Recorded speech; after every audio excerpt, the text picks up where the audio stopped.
Hey, what's up everybody? In this video, I'm going to be talking about two types of business deductions for the use of your vehicle. So we have the actual expense method, and then we have the standard mileage rate. These are two very different methods for deducting the use of your vehicle for your business. So I want to break them down and compare them side by side to give you a better explanation of which one might be better for you and your situation.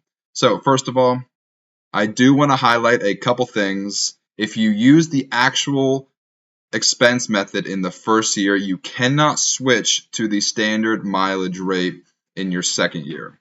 I don't know the exact reason why, but I assume it's to prevent people from depreciating the entire use of their vehicle in the first year and then switching to the standard mileage rate after they've used all of the depreciation. Okay, now this second point is really important. If you only own one vehicle, you cannot claim 100% use of your vehicle unless you can legitimately prove to the IRS that you're using some other form of transportation for your personal use. Now, this makes sense. If you only have one car, how are you going to tell the IRS that it's used 100% for business when you don't have another mode of transportation? Obviously, anytime you're going somewhere for personal use, you only have one car, so you're going to drive that one car. Therefore, there's no way it can be used 100% for business. However, unless you can legitimately prove to the IRS, hey, look, I've got this bicycle and I actually do ride my bike everywhere for my personal use, or hey, I've got this bus pass and I actually do use the bus every single time I go somewhere personally. So keep that in mind. If you only have one vehicle, you're probably not going to be writing off 100% of that vehicle for business use. Okay, now last thing I want to talk about, and this is really important, especially if the majority of your business travel is your commute from your house to your place of business. Keep in mind, you cannot deduct for the standard mileage rate, you cannot deduct the miles driven from your house to your place of business unless you have a home office. And then you can, because you're driving from one place of business to another place of business. And also, if you don't have a home office and you're incurring tolls on your commute, that is not a business deduction. So it might make sense if you have a long commute, maybe set up a home office. That way you can not only take advantage of the home office deduction, but now you can write off the miles driven from your home office to your place of business. Okay, now that I've got those few bullet points out of the way, now I want to talk specifically numbers and give you a side-by-side comparison of what it might look like taking the actual expense method versus the standard mileage rate. Okay, here we have just a really basic Excel worksheet that I just created, and on the top here we have the actual expense method, and right down below we have the standard mileage rate. So I'm going to highlight a couple things here. First of all, we're going to make a couple assumptions, and this is just for an example to give you a rough idea of what it might look like, and we can play with the numbers here real quick. So first of all, we have the cost of your vehicle. Let's just assume you bought a car and it's a $20,000 vehicle. Now, in order to calculate the cost of fuel, and this is just a rough estimate, obviously, whenever you actually buy fuel, just keep the receipts and add up how much money you spent on fuel. But we're doing this rough calculation to see which method of deduction might make sense for you in your situation. So in this example, the car costs $20,000. And now, in order to calculate how much we're going to spend on fuel, let's calculate how many miles we're going to drive. And in this example, I assumed you're driving 20 miles per day, which means you're going to drive about 5,200 miles per year, assuming you're driving 20 miles per day, 5 days a week for 52 weeks per year. Now, I just looked up the average cost of gasoline in Pennsylvania, and currently it's $3.91. So we're going to take the number of gallons that you're going to be pumping based on your miles per gallon. So we get 5,200 miles per year divided by 30 miles per gallon. Multiply that by $3.91. And all of a sudden we get roughly $678 spent on gas for the entire year, assuming 20 miles per day and $3.91 per year. These are just rough calculations, but it's a good estimate to give you an idea comparing the actual expense method to the standard mileage rate. And I forgot to mention this is assuming 100% business use of your car. Okay, so we have depreciation here, and that's simply calculated by taking the total cost of your vehicle and dividing that by 5, because the useful life for a car is 5 years. So we are going to depreciate the car over 5 years, and we're going to take $4,000 of depreciation per year, assuming depreciating using the straight line method. Registration fees, annual registration for a car in Pennsylvania is about $50.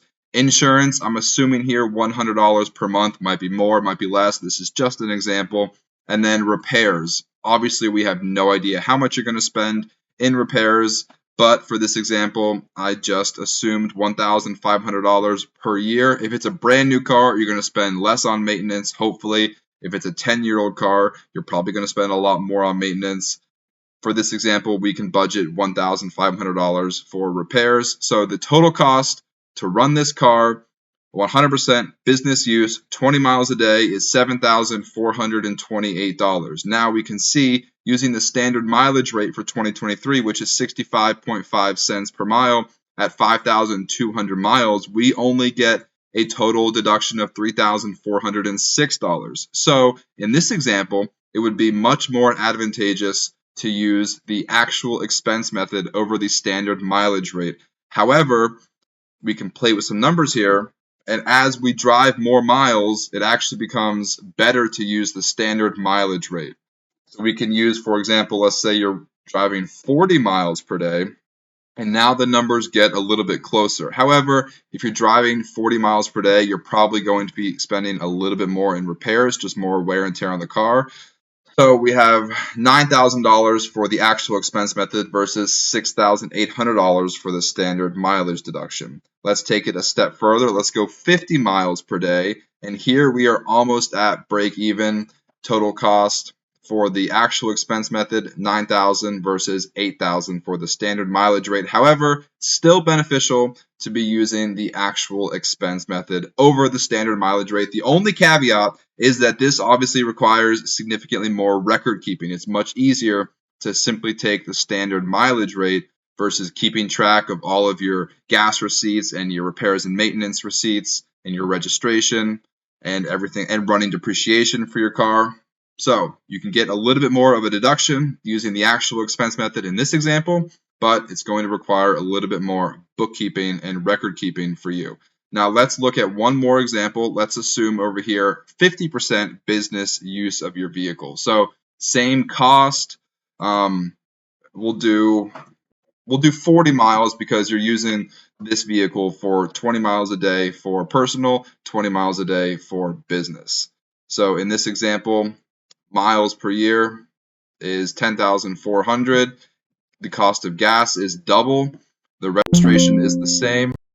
Insurance is the same. Repairs, we're still driving 40 miles, so the repairs are the same. So in this example, we take the total cost and we multiply it by 0.5 or divide it by 2 because we're only using 50% of the car for business. So we take all of the cost, all of these numbers, we add them all up and we divide them by 2 and we get 4,553 is our total cost. Now in this example, for the standard mileage rate, since we're driving 40 miles total, but 50% of them are personal, we'll just take 20 miles per day, which comes out to 5,200 miles per year. Multiply that by the 65.5 cents per mile rate, and now our total cost is $3,406 for the standard mileage rate. So still cost effective to use the actual expense method.